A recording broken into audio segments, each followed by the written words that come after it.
తిరిగి వార్తలకు స్వాగతం. గత 15 రోజులుగా తాడేపల్లిగూడెంలో తుఫాన్ ప్రభావంతో కురిసిన వర్షాలకు పట్టణ ప్రజలు ఇబ్బంది పడకుండా మున్సిపల్ అధికారులు చేసిన సహాయక చర్యలు అభినందనీయమని తాడేపల్లిగూడెం ఎమ్మెల్యే బొలిశెట్టి శ్రీనివాస్ పేర్కొన్నారు.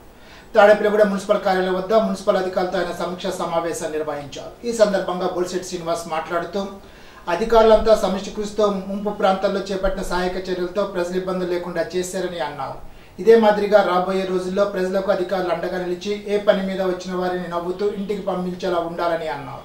గతంలో తాను మున్సిపల్ చైర్మన్గా పనిచేసిన సమయంలో చేసిన అధికారులను ఇప్పటికీ తాను గుర్తుపెట్టుకుంటానని, అదే మాదిరిగా ప్రస్తుత అధికారులంతా వారి బదిలీపై ప్రాంతాలకు వెళ్లినా ఇక్కడి ప్రజలు గుర్తుంచుకునేలాగా పాలన సాగించాలని అన్నారు. కార్యక్రమంలో municipal in charge commissioner Muralikrishna, municipal అధికారులు, సిబ్బంది పాల్గొన్నారు.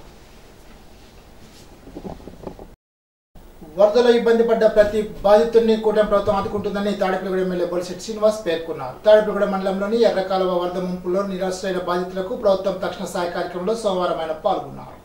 ఈ సందర్భంగా బొలిశెట్టి శ్రీనివాస్ మాట్లాడుతూ ప్రస్తుత తక్షణ సాయంగా ప్రతి ఒక్కరికి 3,000 రూపాయలు బియ్యం, నిత్యావసర సరుకులు అందిస్తున్నామని, త్వరలోనే రైతులందరికీ తగిన సాయం అందిస్తామని హామీ ఇచ్చారు. రాష్ట్రం ఆర్థికంగా ఇబ్బందుల్లో ఉన్న బాధితులను ఆదుకోవాల్సిన తక్షణ కర్తవ్యం కూటమి ప్రభుత్వంపై ఉందని, అటు ముఖ్యమంత్రి చంద్రబాబు నాయుడు, ఉప ముఖ్యమంత్రి కొందరు పవన్ కళ్యాణ్లు అభిప్రాయపడుతున్నారని అన్నారు. రైతులందరికీ త్వరలో పంట నష్టం అందించాలా లేక విత్తనాలు అందించాలనే దానిపై అధికారులతో కసరత్తు చేసి వారి సాయం అందిస్తామని తెలిపారు. కార్యక్రమంలో తహసీల్దార్ మురళీకృష్ణ, ఎంపీడీఓ శర్మ, అడప ప్రసాద్, ఆయా గ్రామాల సర్పంచులు, ఎంపీటీసీ, కూటమి నాయకులు, సచివాలయ అధికారులు పాల్గొన్నారు. మరి ఇవాళ శవం దొరికితే దాని మీద రాజకీయం, ఇవాళ వరద వస్తే దాని మీద రాజకీయం. ప్రజలకు మీరు ఏం చేస్తారో చెప్పండి. ఈ గ్రామంలో లేకపోతే గవర్నమెంట్ ఇవ్వకపోతే నేను భోజనాలు పెట్టిస్తా అందరికి. వరద ఉన్నంత వంశపు మీరు ఇచ్చారా? ఎప్పుడైనా మీరు పెట్టిస్తారా? లేదు. మీరు వచ్చి మళ్ళీ అందరిని రెచ్చగొట్టి మాట్లాడి ఈ ప్రభుత్వం ఏం చేయదు. మరి చేస్తే ఇప్పుడు చేస్తుంది కదా. మరి రేపు పొద్దున సబ్సిడీ వస్తే మీ ప్రభుత్వం చేసిందా, మా ప్రభుత్వం చేసిందా? అప్పులు గొప్పగా మార్చి రాష్ట్రాన్ని సర్వనాశనం చేసి R&Bలో డబ్బు లేదు, పంచాయతీలో డబ్బు లేదు, 14-15 ఫైనాన్స్ లేదు, ST సప్లైన్ లేదు. మరి ఏమైపోయాయి డబ్బులన్నీ? ఓ పక్కన అప్పులు చేశారు, 10 లక్షల పైన కోట్లు అప్పులు చేశారు. అయినా కానీ బుద్ధి జ్ఞానం లేకుండా ఇంకా మాట్లాడుతూ ఉన్నారు వీళ్ళు. ఈ రాష్ట్రాన్ని దోచి వదులుకుని లెక్కర్లోను, ఇసుకలోను, గంజాయిలోను, మరి అదేవిధంగా ఎర్రచంద్రంలోను దోచుకున్నటువంటి ఈ ప్రభుత్వం ఈ రోజు మళ్ళీ ప్రజల దగ్గరికి వచ్చే హక్కు మీకు ఎలా ఉందని అడుగుతా ఉన్నాం. సరే, మీరు వచ్చారు, మీరు ఏం చేస్తారో చెప్పండి. నేనేం చేయాలో చేస్తా. మీకు ఆ దమ్ము లేదు, మాట్లాడే దమ్ము లేదు. కాబట్టి మీరు అన్ని జాగ్రత్తగా మాట్లాడండి. వరద వచ్చినప్పుడు పరిశీలించండి, ఏ రకంగా ముంపు రాకుండా చూడండి, మీ ఎక్స్పీరియన్స్ని ఉపయోగించండి, ప్రజలే తెలియజేయండి ప్రభుత్వం ఇలా చేస్తే బాగుంటుందని చెప్పండి. ఎప్పుడైనా చేస్తే కదా మీకు తెలియడానికి. డబ్బులు ఎక్కెట్టుకుంటాక మీకు ఖాళీ లేదు, ఇంకా ప్రజల గురించి ఏం పట్టించుకుంటారు మీరు? కాబట్టి ఇలాంటి మాటలు మాట్లాడకుండా పేద ప్రజలను ఆదుకోండి, రైతులను ఆదుకోండి, మళ్ళీ ముంపు రాకుండా చూడండి, కలిసి పనిచేయండి, ప్రతిపక్ష పాత్ర పోషించండి, తప్పులేదు. అది మానేసి ప్రభుత్వం వచ్చి 4 రోజులు అవ్వలేదా, అక్కడ రూపాయి లేదా అన్న ప్రకారం చంద్రబాబు నాయుడు గారు మన 7,000 రూపాయలు పెన్షన్ ఇచ్చారు కదా, 4,000 పెన్షన్ అన్నది 7,000 ఇచ్చారు కదా 3 నెలలు కలిపి. ఇవాళ ఏదైతే మరి ఇవాళ 6 ప్యాక్లో ఉన్న భాగంగా ఇవాళ ల్యాండ్ టైటిల్ యాక్ట్ రద్దు చేశారు. అదే ల్యాండ్ టైటిల్ యాక్ట్ ఉంటే ఇప్పుడున్న వైసీపీ నాయకులందరూ కూడా ముక్కు నేలలేసి రాయించవచ్చు. ఎందుకంటే ఎవరు అధికారం ఉంటే వాళ్ళ చుట్టూ తిరగాలి వీళ్ళందరూ కూడా. కానీ ఆ పని మేము చేయలేదా? అదే యాక్ట్ తప్పితే ప్రజలకు అన్యాయం జరుగుతుందని చెప్పి రాజకీయ నాయకుల చేతిలో తీసుకోకూడదని చెప్పి దాన్ని ల్యాండ్ టైటిల్ అన్నా క్యాంటీన్ ఓపెన్ చేస్తా ఉన్నాం. ఏదైతే మనం టైం కావాలి. శాసనసభ్యులు ఎన్నికల అనంతరం తొలి అసెంబ్లీ సమావేశాలు ముగించుకుని నేరుగా తిరుమల దర్శనానికి కుటుంబ సమేతంగా బొలిశెట్టి శ్రీనివాస్ హాజరయ్యారు. తాడేపల్లిగూడెం నియోజకవర్గ ప్రజలతో పాటు రాష్ట్రం సుభిక్షంగా ఉండాలని ఆ కలియుగ దైవాన్ని కోరుకున్నట్లుగా దర్శనాంతరం ఆయన తెలిపారు. శాసనసభ్యులుగా తన కర్తవ్యాలు నిర్వహించేందుకు తనకు బలాన్ని ఇవ్వాలని వెంకటేశ్వరుని కోరుకున్నట్లుగా చెప్పారు. ఉదయం దర్శనాంతరం ఆయనకు ఆలయ పండితులు ఆశీర్వచనాలు అందించారు. దేవదేవుని ప్రత్యేక ప్రసాదాలతో పాటు గౌరవ ఆశీర్వచనాలు అందించారు. శాసనసభ్యులతో పాటు ఆయన కుటుంబ సభ్యులు దైవ దర్శనం చేసుకున్నారు. భీమవరంలో ఇటీవల కురిసిన వర్షాలకు నీట మునిగిన 32, 38 వార్డుల్లోని బాధితులకు భీమవరం ఎమ్మెల్యే పులిపతి రామాంజనేయులు క్యాంపు కార్యాలయంలో ఆర్థిక సాయం అందజేశారు. ఈ సందర్భంగా ఎమ్మెల్యే అంజిబాబు మాట్లాడుతూ ముంపుకు గురైన బాధితులకు వారం రోజుల నుండి దాతల సహకారంతో ఆహార ఏర్పాటు చేశామని, ఇప్పుడు ప్రభుత్వం స్పందించి గత ప్రభుత్వం ఎప్పుడు చేయని విధంగా వరద ముంపు తగ్గకుండానే బాధితులకు సాయం అందిస్తోందని, కష్టంలో ఉన్న వారిని వెంటనే ఆదుకోవాలన్న ఆలోచనతో మనిషికి 25 కేజీల బియ్యం, కేజీ ఉల్లిపాయలు, కేజీ బంగాళదుంపలు, కేజీ ఆయిల్ ప్యాకెట్లను బాధితులకు అందజేశామని తెలిపారు. కార్యక్రమంలో పశ్చిమ గోదావరి జిల్లా జనసేన పార్టీ అధ్యక్షుడు కొడుకులపూడి గోవిందరావు, ఎంసీ మాజీ చైర్మన్ కోల నాగేశ్వరరావు తదితరులు పాల్గొన్నారు. ఉప్పులూరు గ్రామ దేవత వీరపేరంటలమ్మకు ఆషాఢమాస సారి సమర్పణ కార్యక్రమాన్ని ఆదివారం సాయంత్రం కల్లు పండుగగా నిర్వహించారు. గ్రామ ప్రముఖుల ఆధ్వర్యంలో గ్రామ ఆడపడుచులు, మహిళలు పసుపు, కుంకుమ, చీర, గాజులు, పిండి వంటలు, సారి బిందెలు, కావిళ్లు, బాజా భజంతులతో ఊరేగింపుగా ఆషాఢమాస సారితో బయలుదేరారు. గ్రామంలోని చెన్నకేశవ స్వామితో పాటు ఇతర గ్రామ దేవతలకు ప్రత్యేక పూజలు చేసి నైవేద్యాలు సమర్పించారు. పెద్ద సంఖ్యలో మహిళలు వీరపేరంటమ్మ ఆలయానికి చేరుకుని సారి సమర్పించి ప్రత్యేక పూజలు చేశారు. అనంతరం జరిగిన అన్న ప్రసాదాలను స్వీకరించారు. కార్యక్రమంలో నిమ్మల రాంబాబు, నిమ్మల నాగేశ్వరరావు, నిమ్మల విజయలక్ష్మి, ఎర్ర నరసరావు, గ్రంథి వెంకట సత్యనారాయణ తదితరులు పాల్గొన్నారు.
పాలకొల్లో జరిగిన కాపు యునైటెడ్ ఇంటర్నేషనల్ ఆర్గనైజింగ్ కార్యక్రమంలో రాష్ట్ర జనరల్ శాఖ మంత్రి నిమ్మల రామానాయుడు పాల్గొన్నారు. నూతన కమిటీ ప్రమాణ స్వీకారం అనంతరం మంత్రి రామానాయుడు మాట్లాడారు.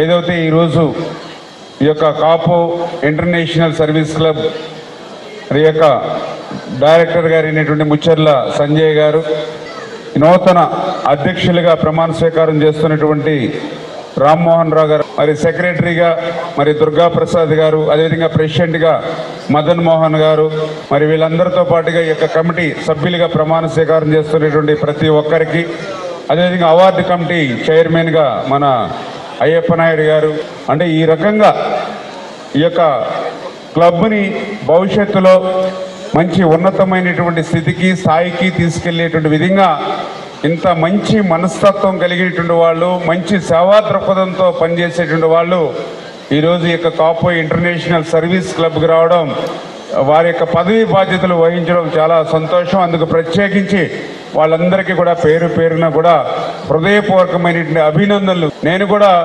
2014లో కానీ 2019లో కానీ 2024లో కానీ 3 సార్లు ఎమ్మెల్యేగా ఉన్నా, ఈరోజు మినిస్టర్గా ఉన్నా, ధర్మారావు ఫౌండేషన్ చైర్మన్గా ఉండడానికే చెప్పుకోవడానికే ఎక్కువ నేను సంతోషంగాను ఆనందంగా ఉంటుంది. ఎందుకంటే ఇవన్నీ కూడా తాత్కాలికమైనటువంటివి. ఇందులో అనేకమైన సాధక బాధకాలు ఉంటాయి. మనల్ని పొగిడే వాళ్ళు ఉంటారు, తిట్టే వాళ్ళు ఉంటారు, విమర్శించే వాళ్ళు ఉంటారు. కానీ ఒక సర్వీస్ యాక్టివిటీ, ఒక మా తండ్రి పేరున ధర్మారావు ఫౌండేషన్ అని ఏదైతే నిర్వహిస్తూ ఉంటానో దాని ద్వారా నేను సేవా కార్యక్రమాలు చేసినప్పుడు ఎవరైతే ఆపదలో ఉన్నారో, ఎవరైతే కష్టాల్లో ఉన్నారో, ఎవరైతే ఇబ్బందుల్లో ఉన్నారో వాళ్ళకి నేను సాయం అందించినప్పుడు వాళ్ళ కళ్ళల్లో కనిపించేటువంటి ఆ మెరుపు, ఆనందం, మనం కోట్ల రూపాయలు సంపాదించినా కూడా ఆ తృప్తి, ఆ సంతోషం మనకు రాదు. పోడూరు మండలం వద్దిపరు గ్రామంలో వరద ముంపు ప్రాంతాల్లో రాష్ట్ర జనరల్ శాఖ మంత్రి నిమ్మల రామానాయుడు పర్యటించారు. పాలకొల్లోని బెజవాడకోడు దైమర్తిపల్లి డ్రైన్ల ప్రక్షాళన పనులను మంత్రి రామానాయుడు పర్యవేక్షించారు. ఈ ప్రభుత్వంలో మీరు ఎటు కొట్టేసి జనాలు సురక్షంగా ఉండేలాగా మీరు చెయ్యాలని నేను కోరుకుంటున్నాను. చాలా ఇబ్బందులు పడ్డాం కదా, అంతే 4 అడుగులు వెత్తు బత్తాలు వేసి కాపాడింది. తర్వాత హైకోర్టుకి వేస్తే అప్పుడు ఆగింది ఇది. ఇప్పుడు మరి ఏం సమాధానం చెప్తారో ఒకసారి చూసుకోండి. ఇప్పుడు కలెక్టర్ రోజులు అంటే ఈ నీళ్లు ఉన్నాయి కదా, ఈ వాటర్ ఉన్న 2 రోజులు 3 రోజులు మనం పెట్టాలి.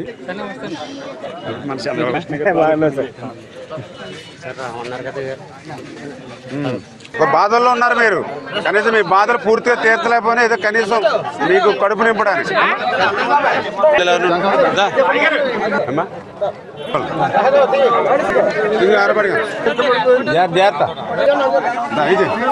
ఏదైతే ఈ యొక్క దొడ్డిపట్ల గ్రామంలో దగ్గర 350-400 కుటుంబాలు ఎవరైతే మత్స్యకారులు కానీ బలహీన వర్గాలు కానీ ఎవరైతే ఉన్నారో ఏటుగట్టు దిగువన ఉండి వరద వచ్చిన వెంటనే ఇళ్లలోకి నీళ్లు చేరి ఏ అర్ధరాత్రి ఏ ఇల్లు కూలిపోతుందో, ఎప్పుడు ఏ పాము కాటేస్తుందనే భయంతో బిక్కుబిక్కుమని బ్రతికేటువంటి మిమ్మల్ని అందరినీ కూడా ఆదుకోవాలని మరి గతంలో మీ అందరికీ కూడా ఇళ్ల స్థలాలు ఇచ్చి ఇల్లు నిర్మాణానికి ప్రత్యేకంగా మీకు శాంక్షన్ కూడా ఇవ్వడం జరిగింది. దురదృష్టవశాత్తు గత వైసీపీ ప్రభుత్వంలో మరి మీకెవరికి కూడా అక్కడ కనీసం కరెంటు కూడా ఇవ్వకుండా, కనీసం మీకు రోడ్లు డ్రైనేజీని ఏర్పాటు చేయకుండా, ఇంటి లోన్లు కూడా సవ్యంగా మీకు ఇవ్వకుండా, అంటే పేదలంటే బలహీన వర్గాలంటే అందులో పర్టికులర్గా ఎవరైతే అగ్నికుల క్షత్రియులంటే ఆ ప్రభుత్వం ఎంత కక్ష సాధింపుతో ఉందో అదే మీకు ఉదాహరణ.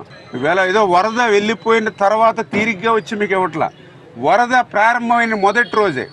ఎందుకంటే గతంలో మీకు తెలుసు, మీకు ఇటువంటి సాయం మీకు ఏది అందివ్వకపోతే నేనే ఇక్కడ ఉదయం 9 గంటల నుండి రాత్రి 9 గంటల వరకు కూడా దగ్గర 12 గంటలు నీటిలో కూర్చుని నిరసన తెలియజేస్తేనే కానీ ఆ రోజు మీకు సాయం అందించినటువంటి పరిస్థితి ఆ రోజు వైఎస్ఆర్సీపీ ప్రభుత్వంలో మీరు చూశారు. ఈరోజు అటువంటి ఇబ్బంది లేకుండా వరద అలా మీ ఇళ్ల మధ్యకు వస్తుంది అని వెంటనే సరుకులతో సహా వచ్చాం మీ దగ్గరికి, ఖాళీ చేతులతో కాదు. అని చేత మీరందరూ కూడా ఏదైతే ఈ యొక్క కష్టాలు ఏవైతే ఉన్నాయో కొంచెం ధైర్యంగా ఉండండి. రేపు మీకు శాశ్వత పరిష్కారంగా అక్కడ మీకు కరెంటు కానీ, రోడ్స్ కానీ, డ్రైన్స్ కానీ, అదేవిధంగా కొంతమందికి ఎవరికైతే ఇల్లు లోన్స్ రాలేదో వాళ్ళకి కూడా ఇల్లు లోన్స్ వచ్చేటువంటి విధంగా ఒక మంచి కాలనీలుగా మిమ్మల్ని అభివృద్ధి చేసేటువంటి బాధ్యత నేను తీసుకు. వైసీపీ 5 ఏళ్ల పాలనలో బెజవాడ కోడు దయ్యమ్మపర్తి మురుగు డ్రైన్లలో ₹1 పన్ను నోచుకోకపోవడం వల్లే పాలకుల పట్టణంలో ముంపు సమస్య ఎదురయ్యి ప్రజలు కష్టాలు అనుభవిస్తున్నారని రాష్ట్ర జనవరుల శాఖ మంత్రి నిమ్మల రామానాయుడు అన్నారు. సోమవారం పాలకుల్లో పురపాలక సంఘ ఆధ్వర్యంలో చేపట్టిన బెజవాడ కోడు దయ్యంపర్తి మురుగు కాలువ ప్రక్షాళన పనులను పరిశీలించారు. ఆయా పనులకు సంబంధించి మున్సిపల్ అధికారులకు పలు సూచనలు చేశారు. ఈ సందర్భంగా మంత్రి రామానాయుడు మాట్లాడుతూ కనీసం మురుగు డ్రైన్లలో తట్ట మట్టి ఎత్తడం కానీ, గుర్రపుడెక్క తొలగించడం వంటి పనులు జరగకపోవడం వల్లనే చిన్నపాటి వర్షం వచ్చినా హౌసింగ్ బోర్డు కాలనీ, అల్లి వెంకట సత్యనారాయణ కాలనీ, పలు నివాస కాలనీ ప్రాంతాలు జలమయాలుగా మారుతున్నాయని అన్నారు. ప్రజాప్రభుత్వం అధికారంలోకి వచ్చిందని ముంపు సమస్య శాశ్వత పరిష్కారంగా మురుగు డ్రైన్లను పూర్తి ప్రక్షాళన చేసే బాధ్యతను తీసుకుంటానని మంత్రి రామానాయుడు తెలిపారు.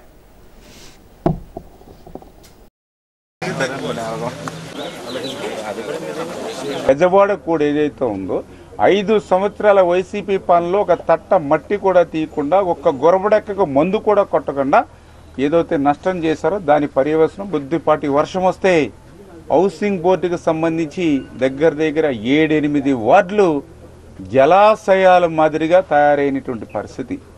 అదేవిధంగా దమయపర్తి కొడుకు ఈ డ్రైన్కి కూడా ఆ రోజు ఉషారాణి గారు తెచ్చినటువంటిది 1,50,00,000 ఓల్డ్దుంటే మళ్ళీ తిరిగి దీనికి 6 కోట్ల రూపాయలు ఆ రోజు కష్టపడి తిరిగి నిధులు మంజూరు చేశాను మళ్ళీ కొత్తగా. 19లో మరి ఏదైతే ఆ యొక్క కాంట్రాక్టుల మీద కొద్దిగా ఒత్తిడి తెచ్చి మేము చేసినటువంటి పనులే తప్ప 5 సంవత్సరాల్లో మళ్ళీ ₹1 పని ఈ యొక్క దమయపర్తి కోడి మీద వీళ్ళు చేయలేదు. 5 సంవత్సరాలు మొద్దు నిద్రపోయి మా మీద విమర్శలు చేయడానికే వాళ్ళు సమయం వెచ్చించారు తప్ప చేసింది 0. అందుకే ఈరోజు మళ్ళీ ఒక ప్రజా ప్రభుత్వం, తెలుగుదేశం, జనసేన, బీజేపీ ఎన్డీఏ ప్రభుత్వం అధికారంలోకి వచ్చింది. ఇది ప్రజా ప్రభుత్వం. అందుకే యుద్ధ ప్రాతిక మీద ఏదైతే పాలకొల్లు పట్టణానికి సంబంధించి మేజర్గా 3 ఇష్యూస్ డ్రైనేజీకి సంబంధించి, ఒకటి ఏదైతే ఇప్పుడు బెజవాడ కూడా ఏదైతే చెప్పామో దాన్ని యుద్ధ ప్రాతిక మీద మరి మన కమిషనర్ గారు కూడా దగ్గరుండి పర్యవేక్షణ చేసి దాన్ని ఇమీడియట్లీ కొంత క్లియర్ చేసినటువంటి పరిస్థితి. అదేవిధంగా ఏదైతే ఈ యొక్క దమయపర్తి కోడ్ ఏదైతే ఉందో మరి దాన్ని కూడా ఈ పూర్తి చేసి ఏదైతే ఈ బ్రాడీపేట దగ్గర నుంచి 10వ వార్డు వరకు దగ్గర ఒక 10 వార్డులు ఏదైతే ముంపుకు గురవుతున్నాయో వాళ్ళ ప్రజలకు కూడా ఉపశమనం కలిగించేటువంటి విధంగా చేయాలనేటువంటిది రెండవది. మూడవది ఏదైతే ఇంటర్నల్గా కూడా మీరు చూసారు, ఏదైతే ఎర్రవంతుని దగ్గర నుంచి ఎస్బీఐ మెయిన్ బ్రాంచ్ దగ్గర ఆ రోజు మేము డ్రైన్ కట్టకపోతే మొక్కలు లోతు నీళ్లు ఉండేవి. ఏదైతే మున్సిపల్ ఆఫీస్ దగ్గర నుంచి ఫైర్ స్టేషన్ మీదుగా మేము డ్రైన్ కట్టకపోతే మరి బొడ్డు లోతు నీళ్లు ఉండేవి. సుబ్బారాయుడు గుడి దగ్గర అక్కడ డ్రైన్ కట్టకపోతే మరి అక్కడ కూడా బొడ్డు లోతు నీళ్లు ఉండేవి. ఇట్లా ప్రతి ప్రాంతంలోనూ కొంతమేర మేము ఆ రోజు ఏదైతే సబ్ రిజిస్టర్ ఆఫీస్ దగ్గర నుంచి ఆ కెనాల్కి బోత్ సైడ్ 2 వైపులో కూడా డ్రైన్స్ కట్టుకుని క్రిందకి తీసుకెళ్ళాం. అంటే ఉన్నంతలో మేము ఆ రోజు ప్రాధాన్యత ఇచ్చి పనిచేసాం. ఈ 5 సంవత్సరాల వైసీపీ పాలనలో మళ్ళీ ₹10 పని అక్కడ ఏదైతే ఇంటర్నల్ డ్రైనేజీ సిస్టమ్ కూడా ఎక్కడ చేయలేదు. ఈ 14 లక్షల కోట్లు వేల అప్పు ఉన్నటువంటి పరిస్థితి వేళ రాష్ట్రం మీద. ఇటువంటి స్థితిలో కూడా డబ్బులు లేవు అనేటువంటి మాట రాకుండా ఏదో ఒక రూపాయినా అటు సెంట్రల్ గవర్నమెంట్ యొక్క సహకారంతో కానీ అదేవిధంగా ఇతర మరి ఏజెన్సీలు బ్యాంక్స్ వీటి సహకారంతో అయినా సరే ప్రజలకు ఇబ్బంది లేకుండా చేయాలనేటువంటి చంద్రబాబు నాయుడు గారు పవన్ కళ్యాణ్ గారి యొక్క ఆలోచనల ప్రకారం నరేంద్ర మోడీ గారి సహకారంతో ఈ సవాళ్ళని అన్నింటినీ కూడా అధిగమించి ఈ యొక్క డ్రైనేజీ సమస్యకు ఇమ్మీడియట్లీ ఈ రోజే పరిష్కారం చూపుతామని చెప్పలేము, కానీ ఖచ్చితంగా మాత్రం దీనికి ఒక శాశ్వత పరిష్కారం చూపేటువంటి విధంగా నేను అత్యంత ప్రధానమైన బాధ్యత తీసుకుని పనిచేస్తాను. ఇప్పుడు తూర్పుగోదావరి జిల్లా వార్తలు. ప్రజా సమస్య పరిష్కార వేదికల అధికారులు ఆయా సమన్వయ శాఖల అధికారులతో సమస్యల పరిష్కారం కోసం పరస్పరం చర్చించుకోవడానికి ఒక చక్కటి వేదికని జిల్లా కలెక్టర్ పి ప్రశాంతి పేర్కొన్నారు. సోమవారం కలెక్టరేట్లో నిర్వహించిన పీజీఆర్సీలో ప్రజల నుండి కలెక్టర్ ఇతర అధికారులు అర్జీలు స్వీకరించారు. ఈ సందర్భంగా కలెక్టర్ పి ప్రశాంతి మాట్లాడుతూ ప్రజల నుంచి స్వీకరించే అర్జీలను పరిష్కారం కోసం అధికారులు తగిన చర్యలు తీసుకోవాలని పేర్కొన్నారు. వివిధ శాఖల సమస్యల పరిష్కారంలో అధికారులు సమన్వయం చేసుకుంటూ ఒకరితో ఒకరు మాట్లాడుకుని వాటి పరిష్కారం కోసం చక్కటి వేదిక ఇది అని తెలిపారు. నగరంలో పారిశుధ్య నిర్వహణ పనులకు డ్రైనేజ్ డీసిల్టేషన్ పనులకు అత్యంత ప్రాధాన్యతనిస్తూ ప్రతిరోజు నిర్వహించాలని నగర శాసనసభ రాజిరెడ్డి శ్రీనివాస్ నగరపాలక సంస్థ అధికారులకు సూచించారు. సోమవారం లాలాచెరువు వాంబే కాలనీలో నూతనంగా నిర్మిస్తున్న త్రాగునీటి పైప్ లైన్ కు శాసనసభ్యులు స్థానిక నాయకుల అధికారులతో కలిసి పైప్ లైన్ శంకుస్థాపన పనులకు శ్రీకారం చుట్టారు. ఈ సందర్భంగా శాసనసభ రాజిరెడ్డి వాసు మాట్లాడుతూ రాజమహేంద్రవరం నగరంలోని లాలాచెరువు వాంబే కాలనీ ప్రజలకు త్రాగునీటి సమస్యను పరిష్కరించే విధంగా త్రాగునీటి పైప్ లైన్ నిర్మాణానికి శంకుస్థాపన చేసుకోవడం జరిగిందని అన్నారు. ముంపు ప్రాంతాల్లో పునరావాస గణన ప్రక్రియ విషయంలో మార్గదర్శకాలు ఖచ్చితంగా పాటించాలని జిల్లా కలెక్టర్ పి ప్రశాంతి పేర్కొన్నారు. సోమవారం జిల్లా డివిజన్ మండల స్థాయి అధికారులతో దుర్బలమైన ప్రాంతాల గుర్తింపు తదితర అంశాలపై కలెక్టర్ టెలికాన్ఫరెన్స్ నిర్వహించారు. ఈ సందర్భంగా కలెక్టర్ పి ప్రశాంతి మాట్లాడుతూ వరద ముంపు ప్రాంతాల్లో పునరావాస కార్యక్రమాలు, పరిహార పంపిణీ, గణన, నష్ట నివారణ చర్యల విషయంలో మార్గదర్శకాలు ఖచ్చితంగా పాటించాలని అన్నారు. తహసీల్దార్ బదిలీ నేపథ్యంలో మండల స్థాయిలో డిప్యూటీ తహసీల్దార్లకు పూర్తి అదనపు బాధ్యతలు అప్పగించడం జరిగిందని పేర్కొన్నారు. ఆ మేరకు విధులు నిర్వహించాలని, అలక్ష్యం ప్రదర్శించరాదని స్పష్టం చేశారు. కార్యాలయ కార్యకలాపాలు, ప్రజా సమస్యల పరిష్కారం కోసం చొరవ తీసుకోవాల్సి ఉందని అన్నారు. మాసవారి తనిఖీలో భాగంగా ఈవీఎంలు భద్రపరిచిన స్ట్రాంగ్ రూమ్లను తనిఖీ చేయడం జరిగిందని జిల్లా కలెక్టర్ పి ప్రశాంతి పేర్కొన్నారు. సోమవారం ఉదయం ఎఫ్సీఐ గొడవలో ఉన్న ఈవీఎం గొడవను కలెక్టర్ రాజమండ్రి ఆర్డీఓలు సందర్శించారు. ఈ సందర్భంగా కలెక్టర్ పి ప్రశాంతి వివరాలు తెలుపుతూ ఎన్నికల కమిషన్ మార్గదర్శకాల మేరకు ప్రతి నెల ఈవీఎం గొడవను సందర్శించి తనిఖీలు చేపట్టడం జరిగిందని అన్నారు. సార్వత్రిక ఎన్నికల నేపథ్యంలో పోలైన బ్యాలెట్ యూనిట్లను పార్లమెంట్ నియోజకవర్గాల, అసెంబ్లీ నియోజకవర్గాల వారీగా ఈవీఎం యూనిట్లను అత్యంత భద్రతా మధ్య స్ట్రాంగ్ రూమ్లో భద్రపరిచి సీసీ కెమెరా పర్యవేక్షణ ఉంచడం జరిగిందని తెలిపారు. సోమవారం అక్కడ ఏర్పాటు చేసిన సీసీ కెమెరాల పనితీరును కౌంటింగ్ ప్రక్రియ పూర్తయిన తర్వాత ఎన్నికల కమిషన్ నిర్దేశించిన మార్గదర్శకాల మేరకు తిరిగి ఆయా యూనిట్స్ సురక్షితంగా ఈవీఎం గొడవలకు తరలించడం జరిగిందని తెలిపారు. ఎన్టీఆర్ భరోసా పెన్షన్ పథకం ఆగస్టు 2024 నెల పెన్షన్ పంపిణీ ప్రక్రియను ఆగస్టు 1వ తేదీ ఉదయం 5 గంటల నుండి ప్రారంభించాలని జిల్లా కలెక్టర్ పి ప్రశాంత్ ఆదేశించారు. సోమవారం ఎంపీడీఓలో జూమ్ కాన్ఫరెన్స్ నిర్వహించారు. ఈ సందర్భంగా జిల్లా కలెక్టర్ పి ప్రశాంత్ ఆదేశాలు జారీ చేస్తూ జిల్లాలో 2,40,595 మందికి గాను 102,54,77,500 రూపాయల పింఛన్ పంపిణీ చేయాల్సి ఉందని అన్నారు. ఆగస్టు 1వ తేదీ మొదటి రోజే 99% పంపిణీ పూర్తి కావాలని అన్నారు. సాంకేతిక సమస్యలు తలెత్తితే రెండో రోజు పంపిణీ చేయాల్సి ఉంటుందని అన్నారు. పంపిణీ సమయం పొడిగింపు ఇవ్వడం జరగదని పేర్కొన్నారు.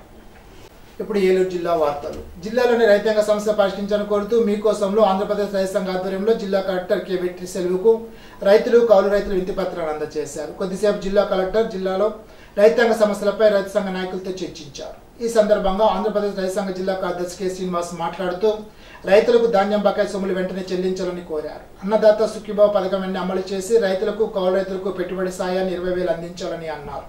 భారీ వర్షాలకు పంటలు నష్టపోయిన రైతులకు నష్టపరిహారం చెల్లించాలని, ఎరువులు విత్తనాలు ఉచితంగా అందించాలని విజ్ఞప్తి చేశారు. ఈనాటి బంగారు మాట. మిమ్మల్ని బలవంతులుగా చేసే ప్రతి ఆశయాన్ని స్వీకరించండి, బలహీనపరిచే ప్రతి ఆలోచనను తిరస్కరించండి. స్వామి వివేకానంద. ఈ వార్త ఇంతటితో సమాప్తం. తిరిగి బిజినెస్ లో కలుసుకుందాం. అంతవరకు సెలవు. నమస్కారం.